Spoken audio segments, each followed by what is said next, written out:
kita nge-refill lagi karena emang suka lalaban. Ada buncis, kacang, ada tahu, ada ikan. Nih, sisa-sisa telur. Kita masak masakan bahan yang ada aja. Manfaatin bahan.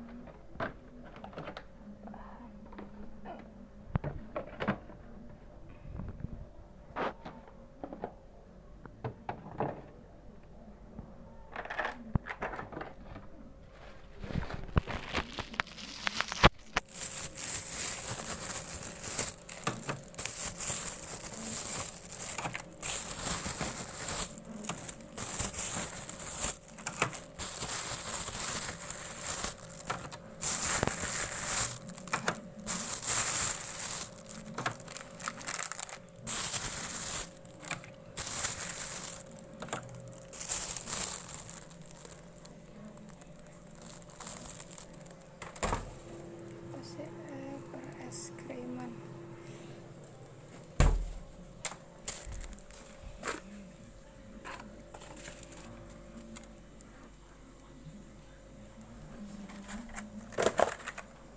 Nah, sekarang kita masak tongkol sama tahu. Jangan lupa like, comment, and subscribe.